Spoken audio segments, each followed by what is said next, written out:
हिंगपुरा से कुछ पहले चंद घरों पर मुश्तमिल एक छोटी सी बस्ती थी। मैं कुछ देर पहाड़ियों में खड़ा बस्ती का जायजा लेता रहा और फिर खच्चर का रुख बस्ती की तरफ मोड़ दिया। पूरी वादी में कुछ जगह भारतीय भेड़िया सिफत फौजियों की सरगर्मियों से महफूज नहीं थी। फौजी दस्ते उस बस्ती पर भी चढ़ाई करते रहते थे, लेकिन पिछले 2 दिन से फौज की किसी पार्टी ने इस तरफ का रुख नहीं किया था। बस्ती के लोगों ने मुझे हाथों हाथ लिया। मुझे बशीर अहमद नामी एक शख्स के घर पर पहुंचा दिया गया। सबसे पहले मेरे खाने पीने का बंदोबस्त किया गया और फिर एक बूढ़ा मेरे जख्म का मुआयना करने गया। अब्दुल हफीज़ हकीम था। मेरा जख्म देखकर उसकी आंखों में तशवीश की लहर दौड़ गई। मैं 3 दिन से भाग दौड़ कर रहा था और इस भाग दौड़ और कोई इलाज न होने की वजह से भी जख्म बिगड़ने लगा था। तुम्हें इलाज के साथ आराम की भी ज़रूरत है बेटा, हफीज़ ने कहा। अगर ज़ख्म ज़्यादा बिगड़ गया तो तुम्हारी ये टांग मफलूज हो जाएगी। आराम, मैंने गहरा सांस लेते हुए जवाब दिया। आराम तो इस वक्त ही मिलेगा जब हम हिंदू गासिबों को इस वादी से निकाल देंगे। मैं तुमसे इत्तफाक करता हूँ, हर कश्मीरी मुसलमान का अहद यही है। लेकिन हकीम अब्दुल हफीज़ चंद लम्हों को खामोश हुआ, फिर बोला, लेकिन इन गासिबों को वादी से निकालने के लिए अपने हाथों पैरों का तंदुरुस्त होना ज़रूरी है। तुम चंद रोज़ यहाँ रहो, मैं तुम्हारा इलाज करूँगा, तुम इंशाअल्लाह ठीक हो जाओगे। हकीम हफीज़ ने जड़ी बूटियों से तैयार किया हुआ एक मरहम मेरे ज़ख्म पर बांध दिया। मुझे उस बस्ती में 2 दिन गुजर गए। उस ज़ख्म और मुसलसल भाग दौड़ की वजह से अब मैं अपने आप में कमज़ोरी महसूस करने लगा। हकीम हफीज़ रोज़ाना मेरी पट्टी तब्दील कर रहा था, लेकिन जाहिर है 2 दिन में ज़ख्म ठीक नहीं हो सकता था। उसने मुझे चंद रोज़ आराम करने को भी कहा था, लेकिन तीसरे रोज़ शाम के वक़्त अचानक ही भारतीय फौजियों के एक दस्ते ने गाँव पर हल्ला बोल दिया। उन्हें इतला मिली थी कि बस्ती वालों ने किसी ज़ख्मी मुजाहिद को पनाह दे रखी है। मैं किसी न किसी तरह मौका पाकर उस बस्ती से निकल गया और पहाड़ों में रोपोश हो गया। इस वक्त मेरे जिस्म पर एक पाजामा और कुर्ता था। मेरी टांग में रह रह कर टेसे उभर रही थी। एक कदम उठाने की हिम्मत नहीं थी, लेकिन मैं पहाड़ों में रात भर सफ़र करता रहा। कभी चंद मिनट आराम करने के लिए बैठ जाता और फिर चल पड़ता। इस बस्ती में रहते हुए मैंने अपना असल नाम नहीं बताया था, लेकिन बस्ती वालों से जो बातें मालूम हुई थी उनसे पता चला था कि अंगूरी मारी गई है और शमरोज़ ज़ख्मी होकर फरार हो गया था। वो भारतीय फ़ौज को सबसे ज़्यादा मतलूब था। उसके साथ ही फ़ौज को कमांडर मुहिबुल्लाह, कमांडर इलियास और दूसरे नामवर मुजाहिद लीडरों की भी तलाश थी। मैंने राह फरार इख्तियार नहीं की थी। मुझे किसी ऐसी मंजिल की तलाश थी जहाँ चंद रोज़ आराम कर सकूँ और मुजाहिदीन की एक नई ताकत जमा करके भारतीय गासिबों के खिलाफ असर नो कार्रवाइयाँ शुरू कर सकूँ। रात बीत गई। सर्दी की वजह से मेरे ज़ख्म की तकलीफ भी बढ़ गई थी, मगर मैं सूरज निकलने के बाद तक चलता रहा। मैं उस वक्त दरिया के साथ साथ ही सफ़र करता रहा। भूख, थकन और ज़ख्म की तकलीफ से मेरी हालत बहुत खस्ता हो रही थी। मेरे कदम डगमगा रहे थे। आंखों के सामने बार बार अंधेरा फैल रहा था और बिलाखिर मेरी हिम्मत जवाब दे गई। मैं लड़खड़ा कर गिरा। मेरी आंखों के सामने अंधेरा फैलता चला गया और इसके बाद मुझे कोई होश नहीं रहा। मुझे होश आया तो मैंने अपने आप को एक गार के पथरीले फर्श पर पड़े हुए पाया। मेरे ऊपर कोई झुका हुआ था। मेरी आंखों के सामने धुंध फैली हुई थी। वो चेहरा मुझे नज़र नहीं आ रहा था, लेकिन उसी लम्हे एक खनकती हुई मुतरन्नम सी आवाज़ मेरी समाज से टकराई। शुक्र है तुम होश में तो आए, मैं तो परेशान हो गई थी। मैं सर झटकने लगा। आंखों के सामने से धुंध छटने लगी और वो चेहरा वाज़े होता चला गया। वो वजीओ मलीस चेहरा बहुत ही हसीन था। मेरे ज़हन में अंगूरी का ख्याल उभरा, लेकिन वो अंगूरी नहीं थी।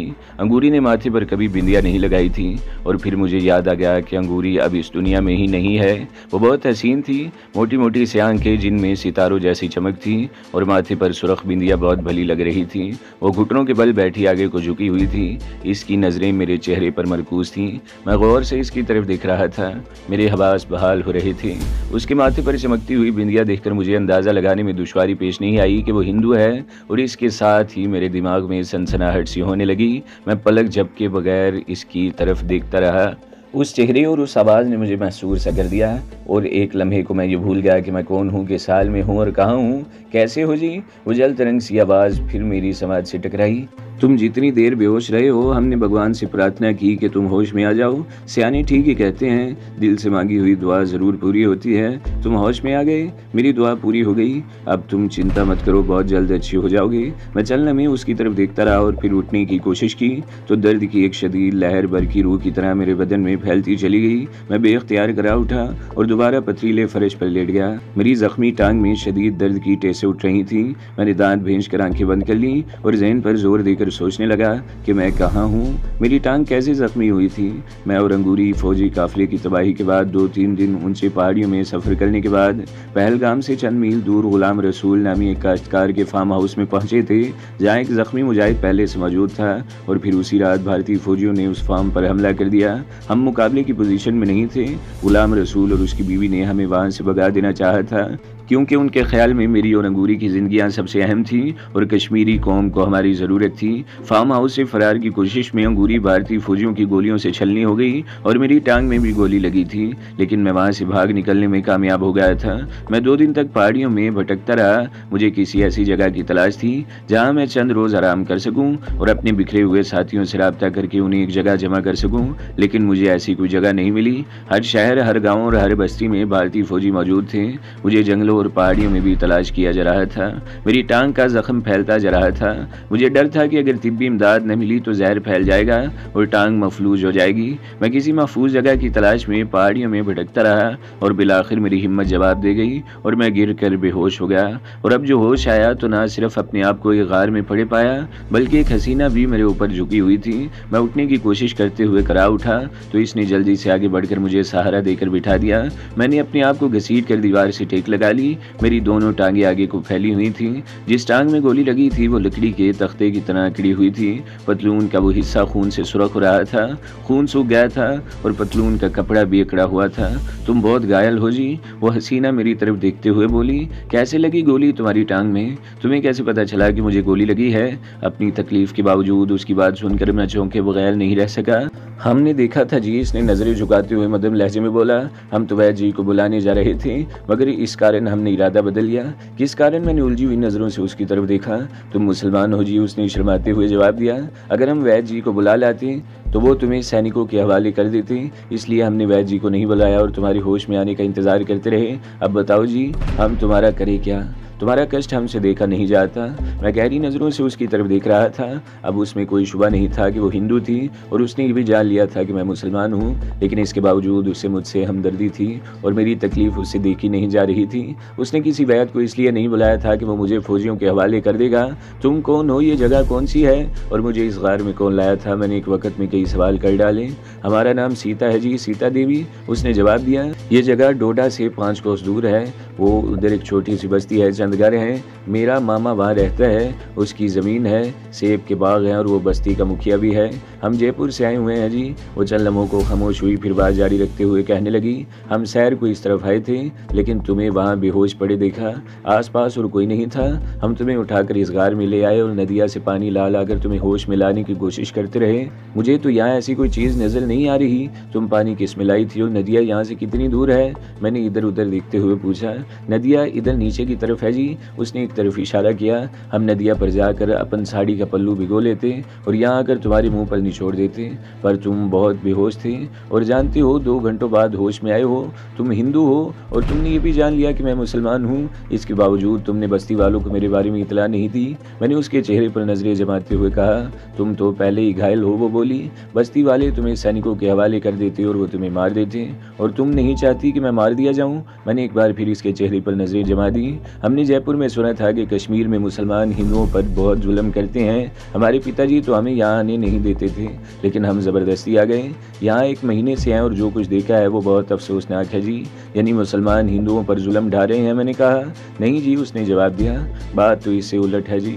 हमारे मामा की बस्ती में ज़्यादा घर हिंदुओं के हैं जी, 5-6 घर मुसलमानों के भी हैं। हिंदुओं ने उन्हें डराया धमकाया तो अपने घर और ज़मीनें भी छोड़ कर चले गए। अब मुसलमानों का सिर्फ एक घर है, चाचा कुर्बान अली। बहुत अच्छा आदमी है, वो बूढ़ा आदमी है, एक जवान बेटी है। मेरे मामा से उसकी बचपन की दोस्ती है, इसलिए बस्ती के हिंदू चाचा कुर्बान अली को तंग नहीं करते। वो बहुत अच्छा आदमी है। वो चंद लम्हों को खामोश हुई, फिर बोली। इधर मुसलमानों पर बहुत जुल्म होता है। जम्मू में, कश्मीर में, हर जगह इन्हें तंग किया जाता है। सैनिक उनके घरों में घुस जाते हैं, इन पर गोलियां चलाते हैं। मुसलमान औरतों को बालों से पकड़कर सड़कों पर घसीटते हैं, उनका बलात्कार करते हैं। डोडा में हमने खुद देखा है जी। बलात्कार करते हुए मैंने पूछा। नहीं जी, वो जल्दी से बोली। औरतों को बालों से पकड़कर सड़क पर घसीटते हुए और इन्हें ठोकरें मारते हुए। गोया तुम्हें कश्मीर के मुसलमानों से हमदर्दी है। क्या तुमने कभी अपने मामा से ये बात कही है? मैंने पूछा। एक बार कही थी जी, जब हम शुरू में आए थे, सीता देवी ने जवाब दिया।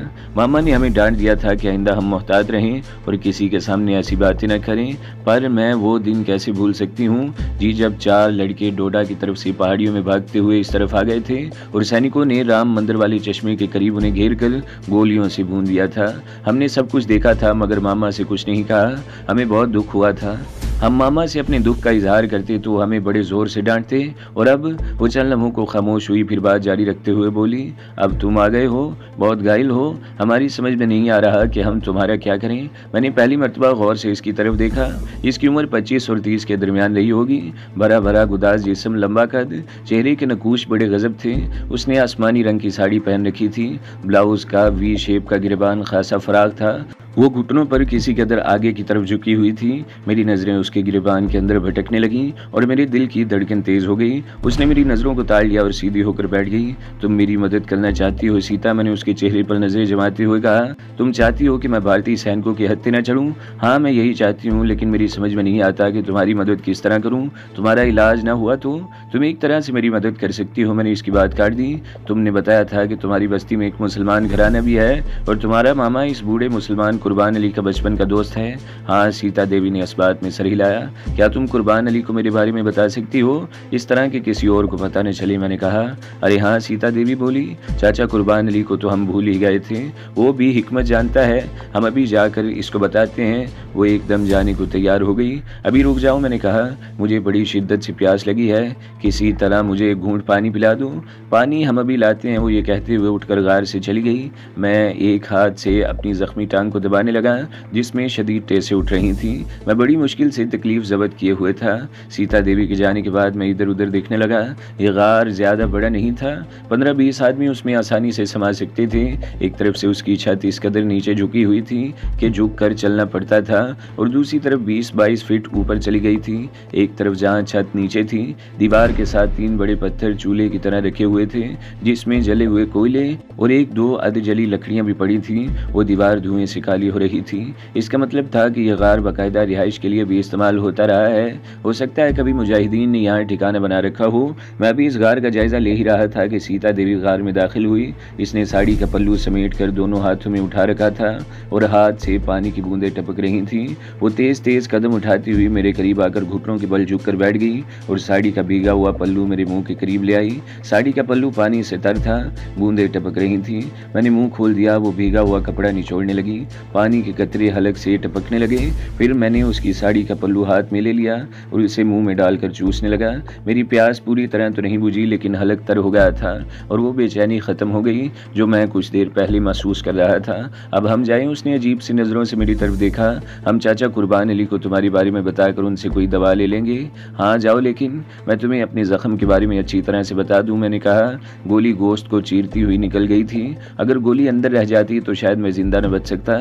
इलाज न होने और 2-3 दिन तक मुसलसल चलते रहने से जख्म बिगड़ गया है और हमने तुम्हारा जख्म देखा है। वो मेरी बात काटते हुए बोली, हम चाचा कुर्बान अली को अच्छी तरह समझा देंगे और तुम इधर ही रहना जी, बाहर मत निकलना। बस्ती का कोई मूर्ख घूमता हुआ इधर निकल आया, उसने तुम्हें देख लिया तो हमारी सारी मेहनत रायगां जाएगी।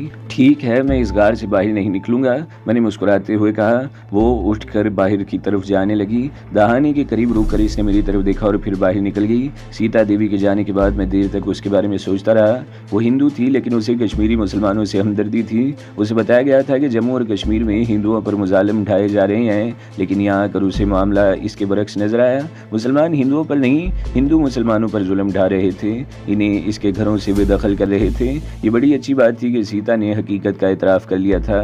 सारे ही हिंदू कट्टर और जालिम नहीं थे, ऐसे भी थे जो हकीकत का इदराक रखते थे, लेकिन उनकी तादाद आटे में नमक के बराबर थी और उनकी आवाज़ कोई असर नहीं रखती थी। मैंने सीधा होकर बैठने की कोशिश की तो पहली मर्तबा एहसास हुआ कि मेरी पतलून की बेल्ट और ऊपर का हुक खुला हुआ था। सीता देवी ने मेरी पैंट नीचे खींचकर टांग के जख्म का जायजा लिया था, फिर पैंट तो ऊपर खींच दी थी मगर हुक और बेल्ट नहीं लगा सकी थी। मैंने पैंट को मजीद ऊपर खींचकर हुक और बेल्ट लगाया और एक बार फिर इधर उधर देखने लगा। गार के बाहर धूप चमक रही थी और हवा भी तेज चल रही थी। गार से बहुत दूर नजर आने वाले दरख्त झूम रहे थे। दफतन पत्थरों के लुढ़कने की आवाज़ सुनकर मैं चौंका। सीता देवी को गए बमुश्किल 10 मिनट हुए थे। वो इतनी जल्दी वापस नहीं आ सकती। हो सकता है ये कोई और हो, वो कोई भी हो। अगर गार में आया तो मेरे लिए बड़ी मुश्किल पैदा हो सकती थी। मैं तो अपना दफा करने की पोजीशन में भी नहीं था। मैंने एक बार फिर गार में इधर उधर देखा और अपने आप को घसीटता हुआ उस तरफ बढ़ने लगा जहाँ पत्थरों से चूल्हा बना हुआ था। चूल्हे से तकरीबन 5 फीट बाएं तरफ दीवार का एक कोना खतरे आगे को निकला हुआ था। देखकर मुझे अंदाजा हो रहा था कि शायद इस तरफ छुपने की कोई जगह हो। उस तरफ बढ़ते हुए मुझे अचानक ही अपनी राइफल का ख्याल आ गया।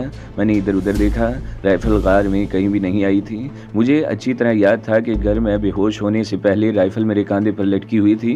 पत्थर लुढ़कने की आवाज़ एक बार फिर सुनाई दी। इस मरतबा ये आवाज़ गार के दहाने के करीब से सुनाई दी थी। मैं अपने आप को तेज़ी से घसीटने लगा।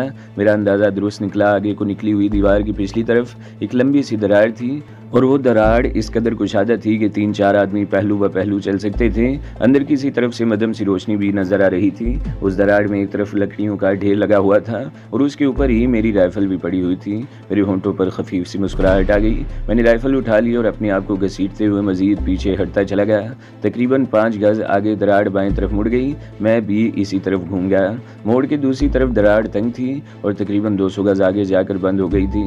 मैं दीवार से टेक लगाकर बैठ गया और राइफल संभाल ली। मेरे ज़हन में तरह तरह के ख्याल उभर रहे थे। सीता ने बताया था कि भारतीय सैनिक इस तरफ घूमते रहते हैं, हो सकता है इन्हें कोई शुबा हो गया हो या बस्ती वालों को भनक पड़ गई हो। वो लोग गार के अंदर आ गए तो मेरे लिए फरार के तमाम रास्ते बंद हो जाते।